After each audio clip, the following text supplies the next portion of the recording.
Hi friends, I am Kailash and आप देख रहे हैं fast track revision. Fast track revision का नोटिफिकेशन पाने के लिए हमारे चैनल को अभी के अभी सब्सक्राइब कर लीजिए। तो चलिए देखते हैं आज इंटरमीडिएट के लिए इंपॉर्टेंट क्या है। तो आज हम लोग पढ़ेंगे गॉस के नियम का अनुप्रयोग नंबर 2। तो इसके पहले हमने पुरानी वीडियो में पढ़ा था गॉस के प्रमेय का अनुप्रयोग नंबर 1। आज पढ़ेंगे हम लोग गॉस के नियम का अनुप्रयोग नंबर 2। तो चलिए देख लेते हैं गॉस के नियम का अनुप्रयोग नंबर 2 होता क्या है। तो होता है अनंत विस्तार की समतल अचालक प्लेट के निकट बिंदु पर वैद्युत क्षेत्र की तीव्रता।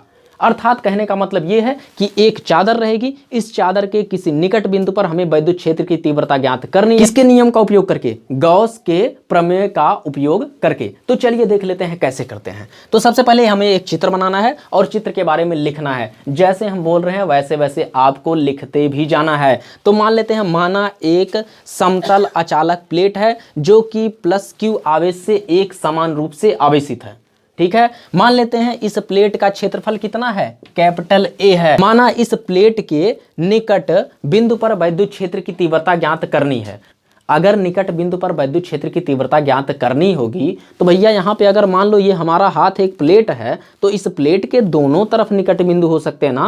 प्लेट के सामने भी हो सकता है और प्लेट के पीछे भी हो सकता है। ठीक है, ऐसे ही हमने जब प्लेट अपना बना के तैयार किया, यानी चादर बना के तैयार किया, तो प्लेट के दोनों तरफ ऐसे निकट बिंदु होंगे जिन पर वैद्युत क्षेत्र की तीव्रता ज्ञात करनी होगी। तो हम लोग मान लेते हैं कि माना प्लेट के निकट बिंदु पर आगे की तरफ एक बिंदु P है तथा पीछे की तरफ क्या है? एक बिंदु P डैश है जिन पर हमें वैद्युत क्षेत्र की तीव्रता ज्ञात करनी है। इतना हम लोग मान लेते हैं। अब बिंदु P तथा P डैश पर वैद्युत क्षेत्र की तीव्रता ज्ञात करने के लिए हम लोग बिंदु P तथा P डैश से जाता हुआ एक बेलनाकार गॉसियन पृष्ठ की कल्पना करते हैं। किसकी? गॉसियन पृष्ठ की। इसके पहले वाले डेरिवेशन में भी हमने गॉसियन पृष्ठ बनाया। तो हम लोग बिंदु P तथा P डैश पर वैद्युत क्षेत्र की तीव्रता निकालने के लिए बिंदु P तथा P डैश से जाता हुआ एक बेलनाकार गॉसियन पृष्ठ की कल्पना करते हैं और यह मान लेते हैं कि बिंदु P पर वैद्युत क्षेत्र की तीव्रता वेक्टर E है तथा क्षेत्रफल वेक्टर D वेक्टर A है। सेम ऐसे ही हम लोग P डैश पर भी मान लेते हैं कि वैद्युत क्षेत्र की तीव्रता वेक्टर E है तथा क्षेत्रफल वेक्टर D वेक्टर A है। इतना काम खत्म होने के बाद अब हमको निकालना है बिंदु P तथा P डैश के कारण वैद्युत क्षेत्र की तीव्रता। तो हम लोग जानते हैं वैद्युत क्षेत्र की तीव्रता निकालने के लिए सबसे पहले हमें वैद्युत फ्लक्स पता होना चाहिए। तो सबसे पहले निकाल लेते हैं बिंदु P तथा P डैश के कारण वैद्युत फ्लक्स। ठीक है, तो निकाल लेते हैं बिंदु P तथा P डैश के कारण क्या? वैद्युत फ्लक्स। तो हो जाएगा d फाई ई। हमने d क्यों लगाया? फाई ई डायरेक्ट क्यों नहीं लिखा? d इसलिए लगाया क्योंकि यहाँ पे क्षेत्रफल कैसा है? सूक्ष्म है, यानी सूक्ष्म क्षेत्रफल अवयव है। तो इसीलिए हम यहाँ पे लगाए हैं क्या? d phi E is equal to किसके किसके कारण वैद्युत फ्लक्स निकलेगा? पहली बात तो बिंदु P के कारण तथा दूसरी बात बिंदु P डैश के कारण। तो क्या लिखेंगे? d phi is equal to P dash के कारण वैद्युत फ्लक्स और प्लस में क्या हो जाएगा? जोड़ देंगे, प्लस कर देंगे बिंदु P के कारण वैद्युत फ्लक्स। P के कारण वैद्युत फ्लक्स। अर्थात कहने का मतलब यह है कि बिंदु P के कारण भी वैद्युत फ्लक्स आएगा और बिंदु P डैश के कारण भी वैद्युत फ्लक्स आएगा। इसलिए दोनों वैद्युत फ्लक्स को हम लोग कंबाइन यानी कि जोड़ देंगे। तो देखते हैं, हम लोग जानते हैं वैद्युत फ्लक्स का फार्मूला क्या होता है? d phi is equal to E D A cos theta होता है। क्या होता है? d phi is equal to E D A cos theta. Same इसी रूल से d phi is equal to अगर P डैश के लिए बात करें तो क्या हो जाएगा? E D A cos theta हो जाएगा।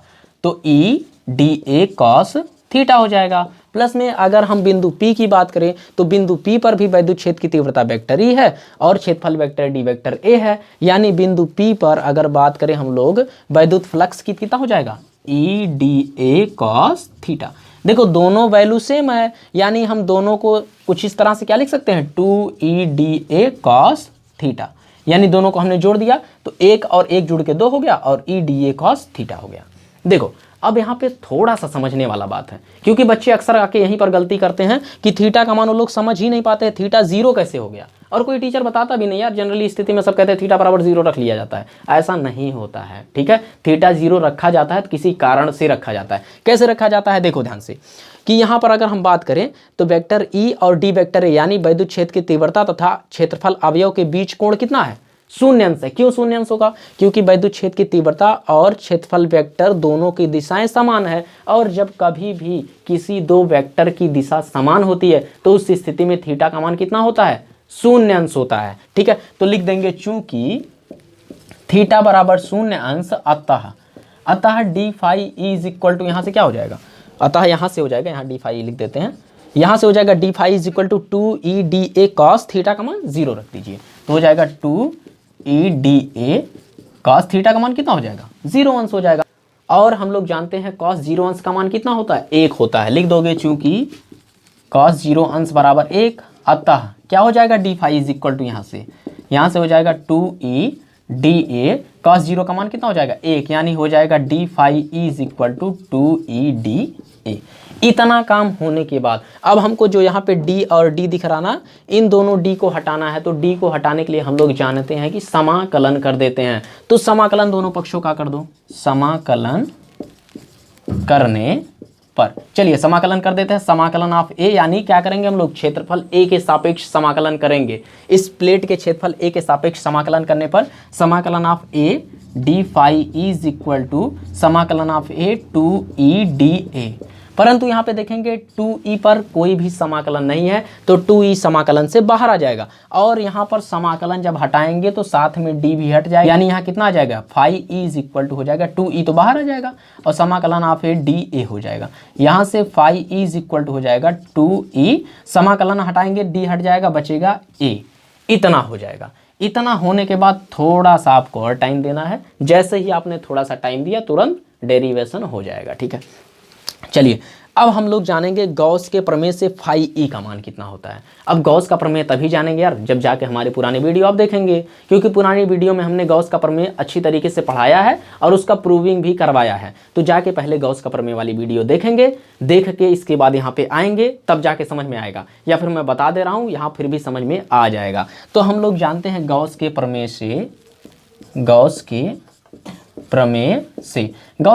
से होता है phi is equal to Q upon epsilon 0। इसका डेरिवेशन है फाई इज इक्वल टू क्या हो जाएगा, क्यू अपान एप्सिलॉन 0। तो फाई ई के स्थान पे कितना रख देंगे, यहाँ पे क्यू अपान एप्सिलॉन 0 रख दीजिए। Q upon epsilon 0 is equal to कितना हो जाएगा, 2e a। इतना होने के बाद हमको निकालना क्या है, वैद्युत क्षेत्र की तीव्रता E निकालनी है। तो यहाँ से E निकाल लेते हैं। E इज इक्वल टू हो जाएगा, देखो E इज इक्वल टू निकालेंगे तो हो जाएगा क्यू अपान एप्सिलॉन 0 इंटू में ये 2a यहाँ से इंटू में है तो इधर आएगा डिवाइड में हो जाएगा 2a यहाँ पे आ जाएगा। अर्थात यहाँ से e इज इक्वल टू लिख लीजिए 1 अपान 2 एप्सिलॉन 0 इंटू में q अपान a को अलग कर लीजिए। यहाँ से हमने क्या किया, 1 अपान 2 एप्सिलॉन 0 को लिख लिया और q अपान a को अलग कर लिया, क्योंकि हम लोग जानते हैं q अपान a क्या होता है, पृष्ठीय आवेश घनत्व सिग्मा के बराबर होता है। पृष्ठीय आवेश घनत्व सिग्मा बराबर कितना होता है, q अपान a। इस हिसाब से अगर पृष्ठीय आवेश घनत्व सिग्मा का मात्रक देखा जाए कितना हो जाएगा, कूलाम पर मीटर स्क्वायर। क्या हो जाएगा, कूलाम पर मीटर स्क्वायर। तो अर्थात यहाँ से चूंकि सिग्मा बराबर होता है q बाई a, अतः e इज इक्वल टू कितना हो जाएगा, 1 अपान 2 एप्सिलॉन 0 इंटू में q बाई a के स्थान पे सिग्मा हो जाएगा। तो यहाँ से आ जाएगा e is equal to sigma का 1 में गुणा करेंगे सिग्मा अपान 2 एप्सिलॉन 0। और चूंकि ये वैद्युत क्षेत्र की तीव्रता है तो वैद्युत क्षेत्र की तीव्रता का मात्रक होता है न्यूटन प्रति कूलाम। अर्थात कहने का मतलब ये है कि अनंत विस्तार की एक समान आवेशित चादर के निकट बिंदु पर वैद्युत क्षेत्र की तीव्रता E इज इक्वल टू आ जाएगा सिग्मा अपान 2 एप्सिलॉन 0, मात्रक होगा न्यूटन प्रति कूलाम, जहां सिग्मा क्या होगा, सिग्मा पृष्ठीय आवेश घनत्व होगा जिसका मान होता है q बाई a। अर्थात मात्रक क्या हो जाएगा, कूलाम पर मीटर स्क्वायर। एप्सिलॉन 0 क्या होता है, एप्सिलॉन 0 निर्वात अथवा वायु की वैद्युतशीलता होती है जिसका मान 8.85 इंटू 10⁻⁻12 कूलाम स्क्वायर पर न्यूटन मीटर स्क्वायर होता है। तो आशा करते हैं आपको वीडियो पसंद आया होगा और पूरा डेरिवेशन समझ में आ गया होगा, ठीक है, क्योंकि बहुत ही ईजी तरीके से हमने डेरिवेशन पूरा बताया है। अगर डेरिवेशन समझ में आया तो समझ में आने के लिए यार एक लाइक अभी मारो, ठीक है, और चैनल को सब्सक्राइब मारो और शेयर भी कर देना, है ना, क्योंकि अगर शेयर करते हैं तो दोस्तों का भला भी हो जाएगा यार, मतलब बोर्ड में अच्छे नंबर आ जाएंगे, आपको दुआएं देंगे आपके दोस्त। ठीक है, तो इसको शेयर भी करिए और सब्सक्राइब भी करिए और लाइक भी करिए। तो मिलते हैं इसके नेक्स्ट वीडियो में, तब तक के लिए जय हिंद जय भारत।